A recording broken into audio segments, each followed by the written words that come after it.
चीन की सरकार से अगर उनका कोई अपना भी सवाल पूछे तो ये बात उन्हें पसंद नहीं आती।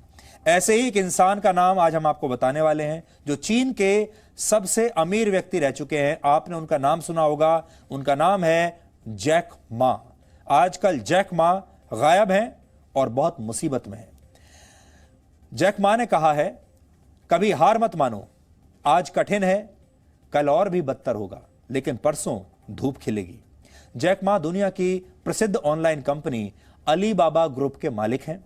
पूरी दुनिया उन्हें कम पैसों से बड़ी कंपनियां बनाने वाले स्टार्टअप मॉडल का आदर्श मानती है, लेकिन जैक मा की पिछले 2 महीने से कोई खबर नहीं है। बहुत समय से उन्हें किसी सार्वजनिक कार्यक्रम में देखा नहीं गया है। जैक मा और चीनी सरकार के बीच पिछले कुछ दिनों से रिश्ते बहुत बिगड़े हुए हैं। उनकी गुमशुदगी को इसी नाराजगी से जोड़कर देखा जा रहा है। इसलिए जैक मा का अचानक गायब हो जाना पूरी दुनिया के लिए बहुत बड़ी खबर है। पिछले वर्ष 24 अक्टूबर को जैक मा ने कहा था कि चीन के सरकारी बैंकों को इंटरेस्ट यानी ब्याज कमाने की बुरी आदत है और वो सूदखोर हैं।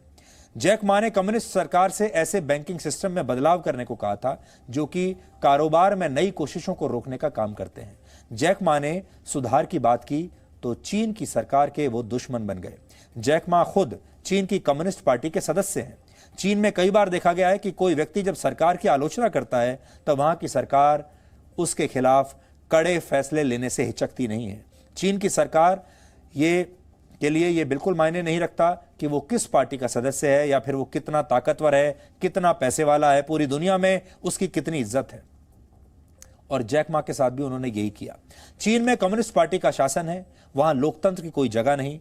और जैक मा की ये बातें चीन के राष्ट्रपति शी जिनपिंग को अच्छी नहीं लगी और यहीं से जैक मा के बुरे दिन शुरू हो गए।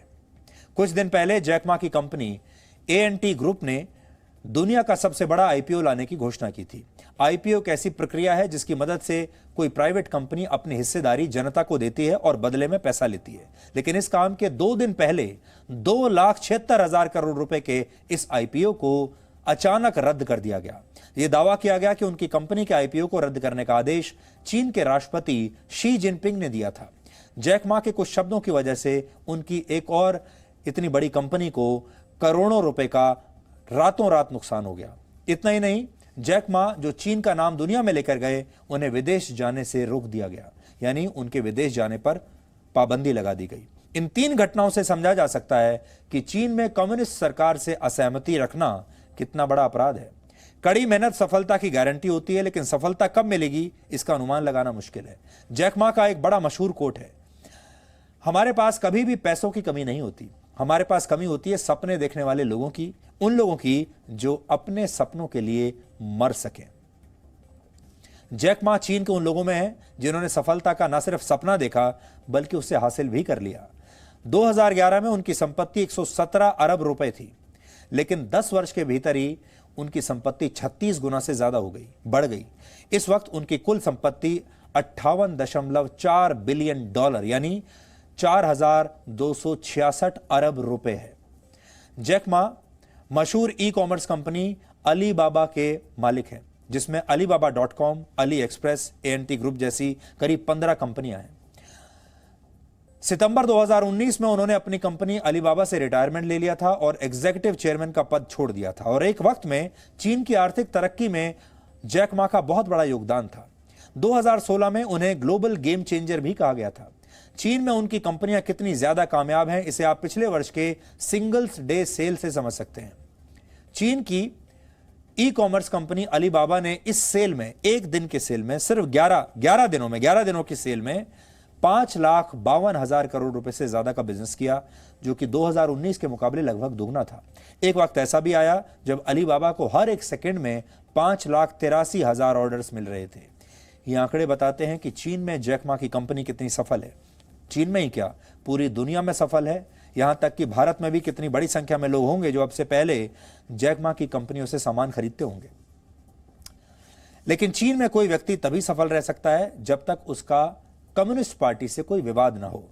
जैक मा भी शायद चीन की इसी प्रथा के नए शिकार बन गए हैं। चीन की सरकार द्वारा वहां के बिजनेसमैन को निशाना बनाने की पहली घटना नहीं है। एक बार वहां के एक मशहूर उद्योगपति ने शी जिनपिंग को गंवार कह दिया था और उस बिजनेसमैन को 18 साल के लिए जेल की सजा हुई थी। जनवरी 2015 में फाउंडर सिक्योरिटीज के चेयरमैन रह चुके लाई जी अचानक से लापता हो गए थे। बाद में खबर आई कि वो जेल में है। उन्हें इसी शर्त पर छोड़ा गया कि वो बाहर आने के बाद अपने खिलाफ जारी जांच में सहयोग करेंगे। बाद में उन्हें इस कंपनी के चेयरमैन के पद और बोर्ड से भी हटा दिया गया। दिसंबर 2015 में चीन के वारेन बुफे कहे जाने वाले फोसुन ग्रुप के चीफ एग्जीक्यूटिव गुआओ गुआंगचांग भी लापता हो गए थे और बाद में वो अमेरिका में मिले।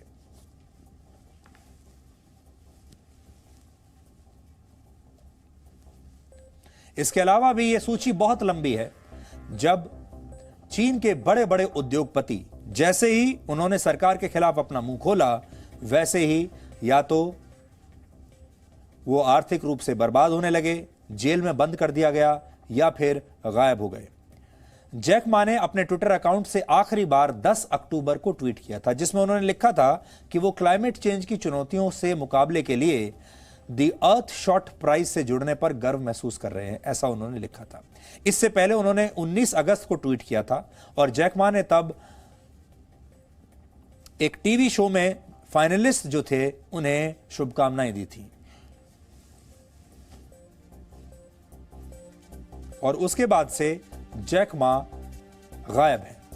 इसलिए पूरी दुनिया के लिए यह एक बहुत बड़ी खबर है कि जैक मा जैसा उद्योगपति, जिसे चीन नहीं दुनिया में ऐसे लाखों लोग होंगे जो जैक मा को अपना आदर्श मानते हैं, जो लाखों करोड़ों लोग ऐसे होंगे जो जैक मा की कंपनियों से बिजनेस करते हैं, उनसे सामान खरीदते हैं। और आज तो बहुत सारे ऐसे युवा हैं जो खुद भी जैक मा जैसा बनना चाहते हैं। वही जैक मा गायब हैं। कोई नहीं जानता कि जैक मा कहां चले गए और अभी तक जो पता चला है वो ये है कि जैक मा से चीन की सरकार नाराज हो गई थी और उनके बुरे दिन वहीं से शुरू हो गए। हम इस खबर पर लगातार नजर बनाए रखेंगे और अगर जैक मा जैसे व्यक्ति का अपने देश में इतना बुरा हाल हो सकता है तो इससे आपको चीन के डीएनए के बारे में अब तक सही अंदाजा हो चुका होगा। और हैरान मत होइएगा कि आने वाले दिनों में आपको जैक मा के बारे में कोई और भी बुरी खबर जानने को मिले, लेकिन हम इस खबर पर नजर रखेंगे, आपको बताते रहेंगे।